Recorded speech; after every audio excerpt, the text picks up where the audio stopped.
Saya akan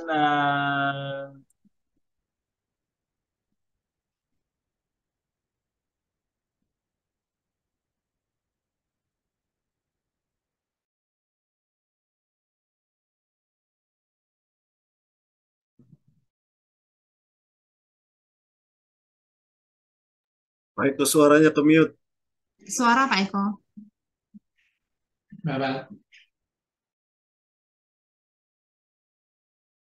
oke, Bapak Ibu sekalian, ini saya akan perlihatkan sumber-sumber informasi yang saya terima dari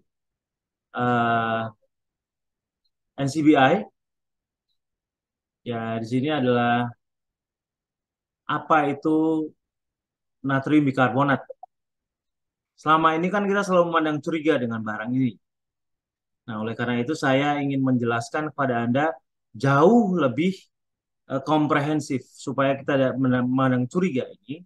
Apakah ini sebenarnya bahan beracun atau tidak, atau bahan yang bermanfaat? Tapi sekali lagi, semua barang bermanfaat tetap saja kita harus menggunakan unsur kehati-hatian. Jadi tidak boleh kita gunakan sembrono. Ya, walaupun ini adalah alam ya, produk alam.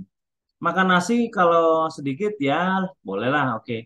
Kebanyakan ya diabetes pasti. Sama gula juga kalau sedikit baik-baik saja, makin banyak kebanyakan walaupun tidak berbahaya diabetes juga sama. Natrium bikarbonat apabila sedikit baik-baik saja. Kebanyakan ya, bisa meningkatkan banyak masalah pada metabolisme kita. Nah, di sini dijelaskan ya. Di sini adalah lembar data keringkasan keselamatan bahan kimia laboratorium. Nah, sodium bikarbonat adalah garam monosodium dari asam karbonat dengan sifat alkalinisasi, artinya membuat basa, dan pengganti elektrolit. Elektrolit itu biasanya ada 4 bahannya, yaitu magnesium, itu garam-garaman ya, magnesium, natrium, kalium, dan kalsium. Itu biasanya ada 4. Dan biasanya disebut cara elektrolit, cairan yang bisa mengganti kemampuan mengatur kelistrikan tubuh kita. Setelah disosiasi, natrium bikarbonat membentuk ion natrium dan bikarbonat. Pembentuk ion meningkatkan bikarbonat plasma dan penyangga ion hidrogen yang berlebih yang menyebabkan peningkatan pH darah. Artinya benar kan? Meningkatkan pH darah. Ini memang bahan alami aslinya. Nah, kalau tesaurusnya, natrium bikarbonat adalah bubuk putih, kristal putih yang biasa digunakan sebagai agen penyangga pH, pengisi elektrolit, alkalizer sistemik, dan larutan pembersih tropikal. Jadi dia juga bisa menjadi bahan yang bagus untuk tubuh kita, tapi juga bisa digunakan membersih. Tapi segala sesuatu yang sodium bikarbonat itu untuk membersihkan WC bukan berarti dia akan membersihkan perut kita. Tidak, tidak begitu. Tergantung ukurannya. Kalau andai kata ukurannya bagus-bagus saja ya nggak ada masalah. Ya kan? Coca-Cola katanya bisa untuk membersihkan WC. Nah, apa Coca-Cola jadi sama dengan pembersih septic tank? Tidak. Dia pada dasarnya adalah sama. Sodium bikarbonat atau karbonat yang dimasukkan dalam cairan manis. Orang ini perisa.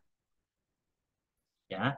Terus kemudian di sini dijelaskan bahwa sodium bikarbonat ini banyak ya, berat molekulnya berapa, kemudian jumlah donor ikatan hidrogen itu tidak penting buat kita, tidak penting, tapi yang penting adalah di sini rasanya, rasanya sedikit basah. Ini ada data-datanya Pak, dari mana?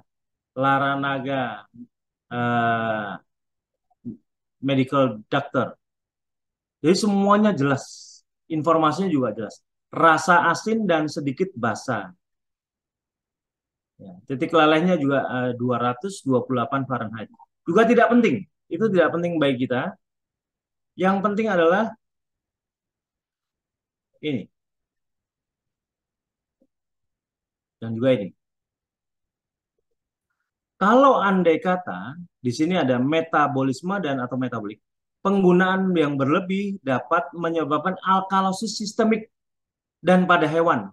Tetapi tubuh biasanya memecah radikal bikarbonat menjadi air dan karbon dioksida. Artinya, tubuh punya sistem untuk mengeluarkan apabila bikarbonat, natrium bikarbonat berlebihan, yaitu menjadi air dan karbon dioksida. Sama dengan gula kemarin setelah proses pembakaran. Menjadi air dan karbon dioksida. Jadi, natrium bikarbonat cepat bereaksi dengan asam klorida. Itu asam klorida itu hampir sama dengan asam lambung. Itu asam klorida. Yang membentuk natrium klorida, karbon dioksida, dan air. Kelebihan bikarbonat yang tidak menetralkan asam lambung cepat bermuara ke usus kecil dan diserap. Nah, jadi kalau misalnya orang mengalami di sini juga mengalami sakit lambung ya karena mahnya terlalu asam, natrium bikarbonat adalah alkalizer sistemik yang meningkatkan bikarbonat plasma, menyangga ion berlebih, ion hidrogen berlebih, dan meningkatkan pH darah. Sehingga mengembalikan manifestasi klinis asidosis. Jadi yang disebut asidosis itu apa sih? Asidosis adalah keasaman. Kondisi asam pada darah kita. Ini juga merupakan alkalizer. Ini yang membuat urin itu air kencing ya, yang menjadi basa, meningkatkan ekskresi ion bikarbonat bebas dalam urin, sehingga secara efektif meningkatkan pH urin. Nah, lalu apa hubungannya? Di sini dijelaskan, dengan mempertahankan urin yang basah, pembubaran batu asam urat yang sebenarnya dapat dicapai. Ini Bu Nunu, Bu. Jadi untuk Pak Gur, sebenarnya asam urat gampang sekali. Asam urat, batu ginjal, yang pada dasarnya batu itu bersifat asam, akan mudah diurai kembali, dibubarkan. Ya. Terus natrium bikarbonat bertindak sebagai antasid. Antasid itu artinya asam lambung kita dinetralkan. Biasanya orang kalau sakit mah itu kan minum obat sakit mah. Obat sakit mah ada banyak macam-macam. Biasanya dikasih eh, mineral-mineral yang sifatnya basa. Tapi ini paling alami. Natrium bikarbonat bertindak sebagai antasid dan bereaksi secara kimiawi untuk menetralkan atau menyangga jumlah asam lambung yang ada tapi tidak memiliki efek langsung pada pengeluarannya. Jadi tidak langsung kalau andai kata Anda minum langsung wah diare, tidak. Tidak. Biasa dinetralisir saja. Tindakan ini menghasilkan peningkatan nilai pH isi lambung. Lambung itu biasanya pH-nya itu sekitar 2 sampai 3. Jadi untuk menghancurkan makanan dia perlu asam yang tinggi. Tapi kalau andai kata keterusan, itu kadang-kadang membuat masalah pada lambung. Orang-orang yang sakit mah, itu biasanya karena lambungnya yang biasa bekerja berdasarkan bioritmis, jadwal, misalnya jam 7, jam 12, jam 6, karena memang dia biasa makan begitu, tiba-tiba makannya dikacaukan, sehingga dia bekerja bohong-bohongan. Artinya begini loh, biasa jam 7, ternyata jam 9. Dia kerja jam 7, ternyata nggak ada bahan makanan. Jam 9 baru dikasih makanan. Dia pertama mengurus dirinya sendiri, baru kemudian jam 9 baru bekerja. Biasa jam 12, tapi kemudian jamnya makan digeser. Jam 12 dia mengurus dirinya sendiri, tidak ada makanan. Jam 2 baru kemudian bekerja benar-benar. Kalau itu terjadi, bioritmik itu, maka akan menimbulkan luka. Nah, luka itu makin diperparah karena adanya asam lambung. Lalu bagaimana untuk mengurangi luka? Dia harus dinetralkan menjadi basa. Jadi tindakan ini menghasilkan tindakan nilai pH isi lambung sehingga meredakan gejala hiperasiditas. Hiper itu kelebihan, asiditas asam.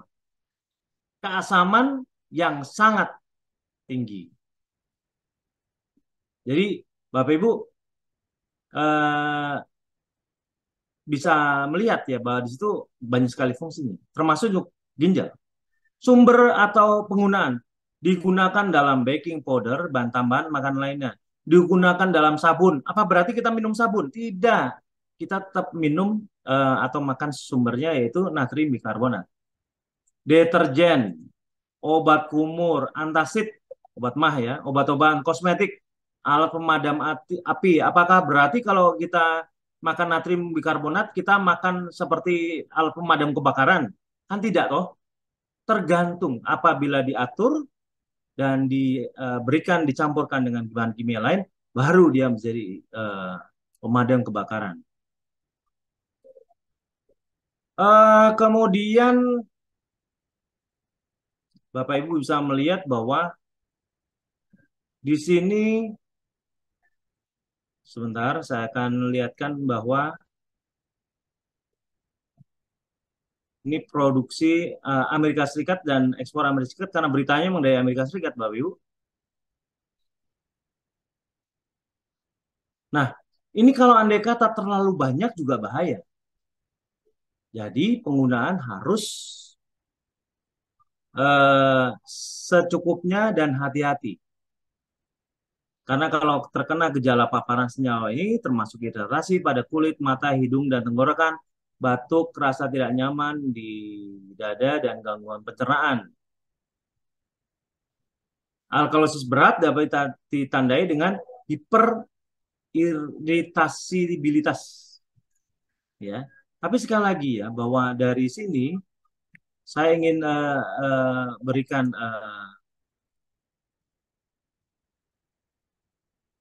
bahwa ini bagus untuk penyakit ginjal. Saya akan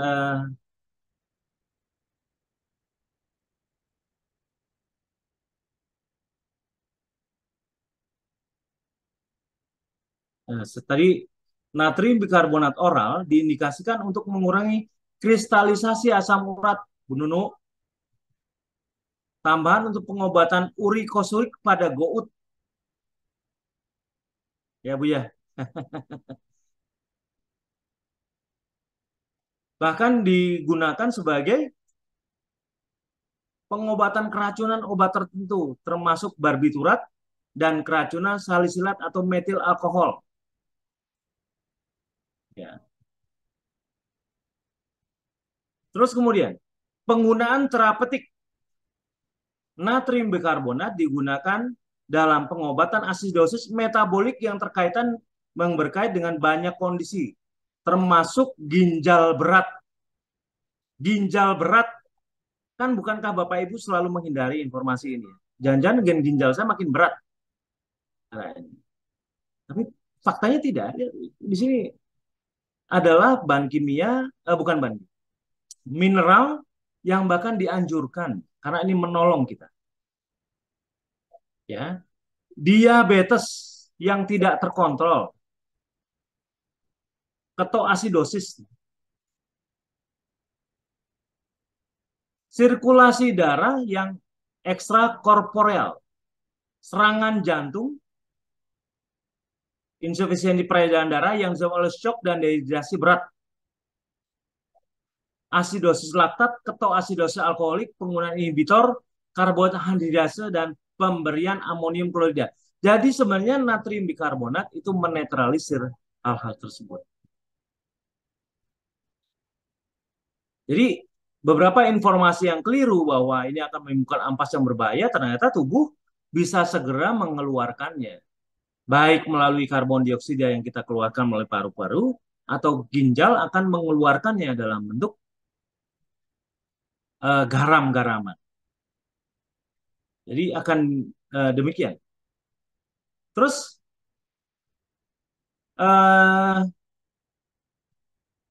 Bapak, peran spesifik natrium pada pengobatan ketoasidosis memang belum ditetapkan ya.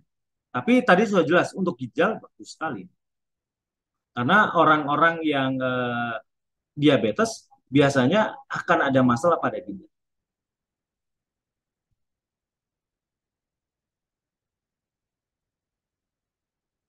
Saya pikir cukup segini dulu ya Bapak Ibu. Bapak Ibu bisa melihat ini pada, saya akan berikan linknya pada Bapak Ibu.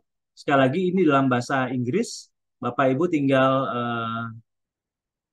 mengkonversikannya dalam bentuk eh, bahasa Indonesia. Nanti Bapak Ibu kan menerima laporan-laporan seperti ini. Semoga ini mencerahkan buat Bapak Ibu mengenai kecurigaan kita mengenai natrium natrium bikarbonat yang sangat apa ya, sangat kadang-kadang demikian berlebihan. Sekali lagi, sekali lagi natrium bikarbonat tidak berbahaya selama penggunaannya berhati-hati dan sesuai dengan saran. Ya, Bapak Ibu, eh, terima kasih.